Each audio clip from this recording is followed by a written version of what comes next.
To what do I owe the pleasure? Though I'm afraid that if you're looking for our little Chi-Chi, she's out gathering herbs. And if it isn't Miss Yanfei as well, now that's an even rarer honor. What business brings you here, might I inquire? Some charlatans peddling ineffectual medicines again, no doubt? No. I'm here this time to ask if you're familiar with Smaragdus jadeite. Smaragdus jadeite? Why, yes, there is some information about it included in the 6th commentary on the 7 Mountain Treatises. The 7 Mountain Treatises states that this substance springs forth from stone marrow within the mountains, and will bring disaster to any mere mortals who touch it. It is abundant in elemental energy, so if someone without a vision is in contact with it for a prolonged period, best case scenario, they fall ill. Worst case scenario, they'll suffer great changes in personality, and their illness will only ever get worse. Anyway, I'm sure you didn't come all this way just to chit-chat. Knowing you, Yanfei, and given the specific nature of your question, I suppose that you're about to ask me to write an official affidavit attesting to the pharmaceutical peculiarities of Smaragdus jadeite? That is indeed the case. If you would be so kind, Dr. Baiju. No trouble at all. It's just a single document. Won't take me a moment. I would mention, though, that you are not the only one who's developed a curiosity for Smaragdus jadeite recently. But after I gave him my reply, his expression shifted to one of remarkable disappointment. I wonder, Miss Yanfei, if your pressing business might be related to the Snezhnayan merchant? You needn't concern yourself about that, Dr. Baiju.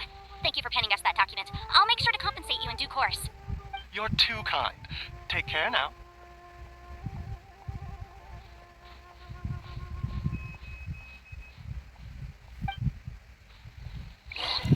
That Baiju guy is as weird as ever. Is it just Paimon, or does it feel like he was fishing for something back there? Dr. Baiju's always been like that.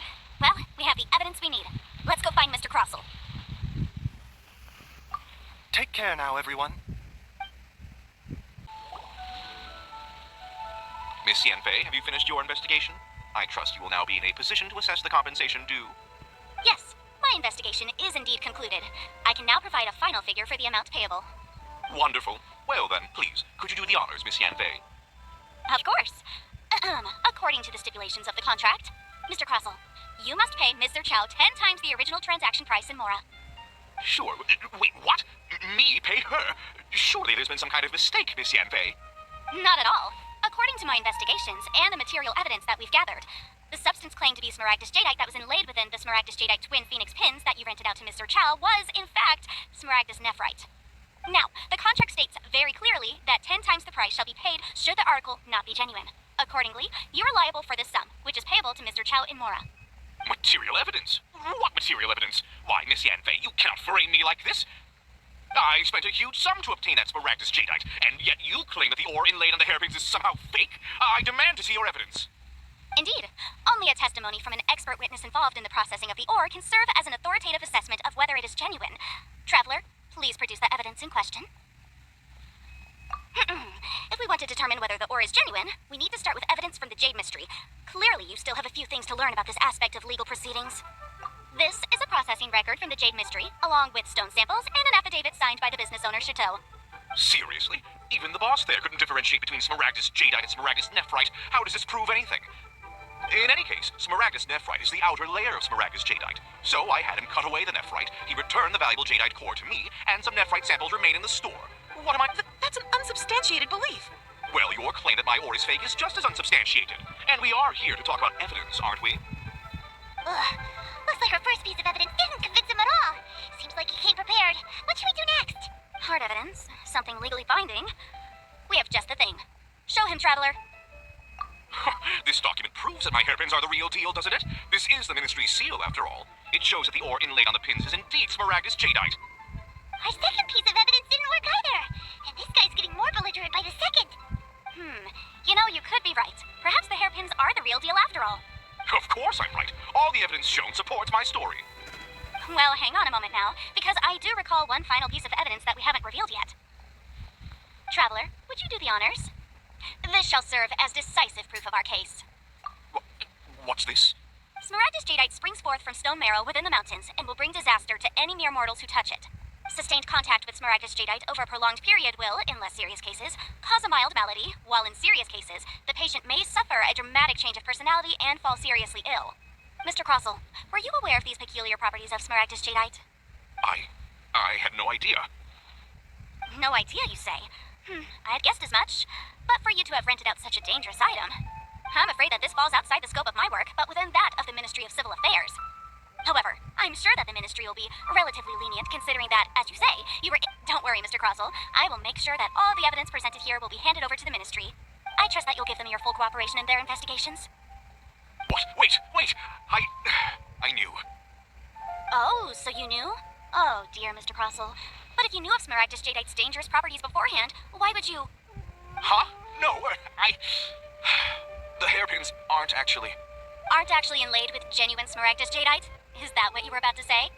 You do understand, Mr. Crossell, that this means that you will have to pay Mr. Chow 10 times the original price in Mora? Mr. Crossell, your answer, please. My client and I are waiting. He's seriously intimidating right now. It's like she's a different person.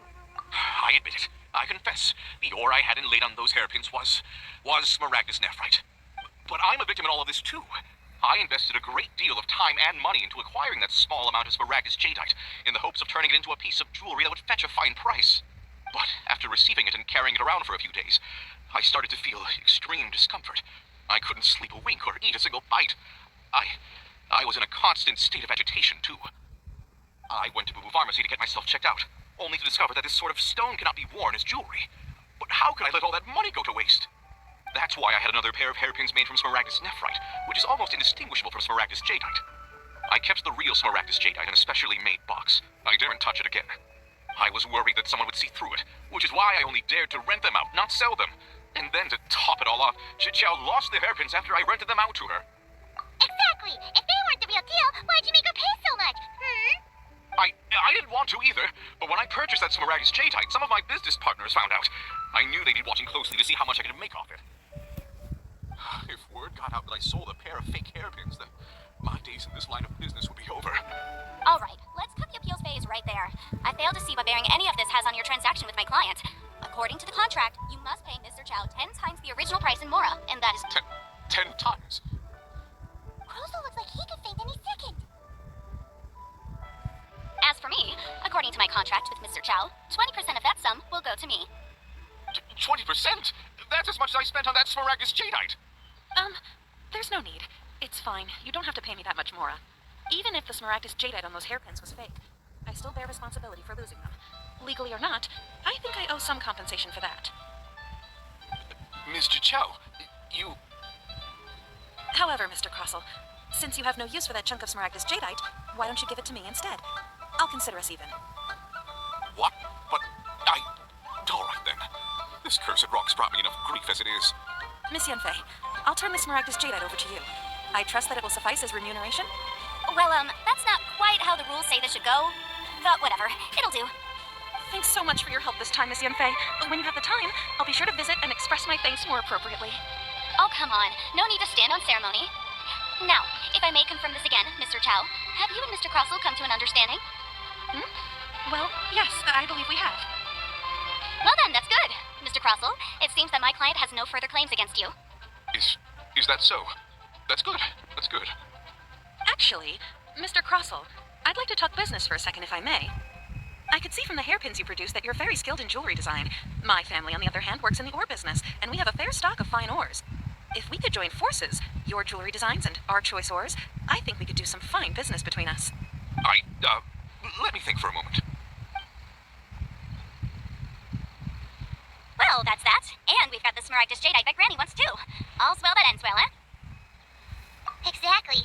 Usually when someone tells us they've lost something, we end up searching all over the place for it. But this time, you managed to solve the problem with just a big stack of documents. Even though the solution didn't involve actually finding the hairpins. The right solution depends on your perspective on the problem. The objective of my client, Mr. Chow, was to reduce her liability to pay compensation. So, rather than looking high and low for some hairpins, proving that the rented item was nowhere near worth what the vendor had claimed it to be was the more efficient solution. An adeptus. Speaking of, you took part in that battle, didn't you? In which case, you would have heard what Granny said. Liyue Harbor is now a city ruled by humans.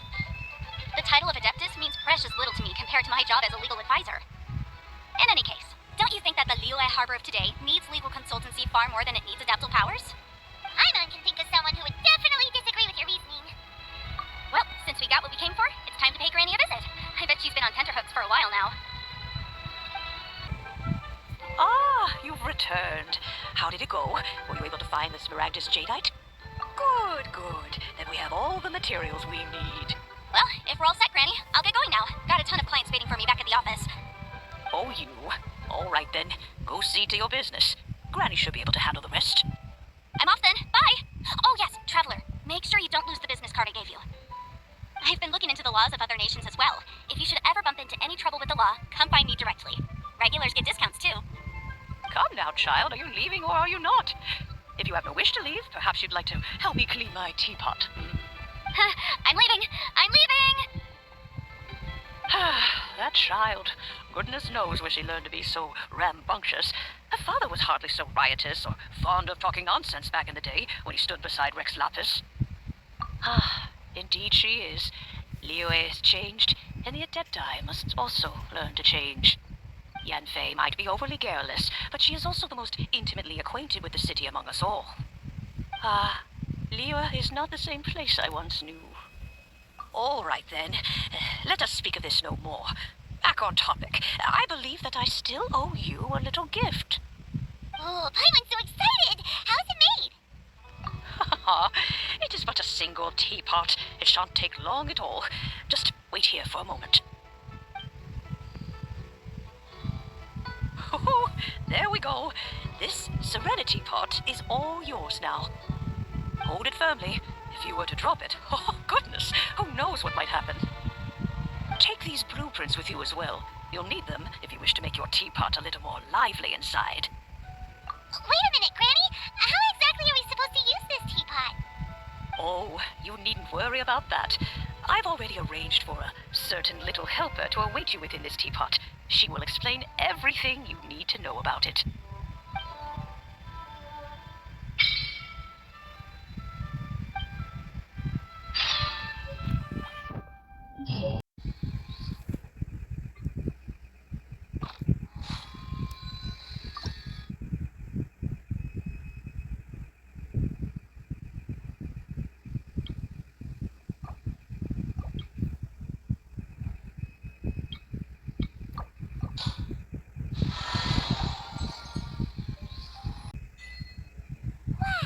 This teapot seems even bigger inside than Madame Ping's!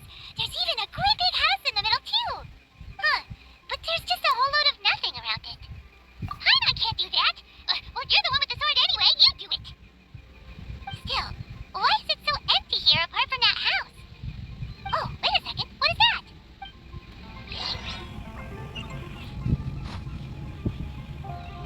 Well, it seems that we have a visitor. Oh, It's Cubby! From a distance, Paimon thought it was just a huge finch. So you're the little helper Madame Ping mentioned? Madam Ping? Oh, you must mean Ping. Yes, she did summon me here. She told me much about you. You know, back when we met in the Mondstadt Tavern, I had a feeling that we would meet again. It seems I was right, but it's still a nice surprise to meet you here. You may leave all matters regarding the upkeep of this realm to me. Your journey may be far from over, but at least this way you will not want for a comfortable place to sleep each night. Though it is the Adepti who create realms such as this, they generally do not have the time of day to attend to the banal matter of their maintenance. Thus, we teapot spirits were created to help guard their realms and manage their affairs. You may consider me a butler, if you will. Now, allow me to explain this realm to you. Have you any blueprints on you? Specifically, blueprints with beautiful rooms, chairs, and the like. As long as you have a blueprint, you can refashion this realm however you please. Blueprints? Oh, that's right! Granny handed us some when she gave us the teapot, didn't she? Let's take them out and have a look. Yes, these are the blueprints I'm talking about. Go on, open them up. Just commit the image of the objects to memory and prepare the necessary materials. Then simply release the thought from your mind and the object in the blueprint shall appear within this teapot. Wow! Is that all it takes? Then we could build a whole city inside, couldn't we? I doubt it. A golden-eyed adeptus explained this to me at some point in the past. He said that even though subspace creation is a product of adeptal power, even that has its limits. His world is not a true one, after all. It provides merely a moment of brief respite from the mortal realm, not a means of escaping it entirely. A golden-eyed adeptus? Paimon wonders who could that be? I hardly remember myself. What's more, I have never seen that Adeptus again since. Well, let's not dwell on that. Have a look around. Best you get accustomed to this realm. If there's anything you would like to ask, just look for me.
Maybe you're not used to the place at the moment, but once you've materialized enough rooms and furniture through subspace creation, it will feel just like home.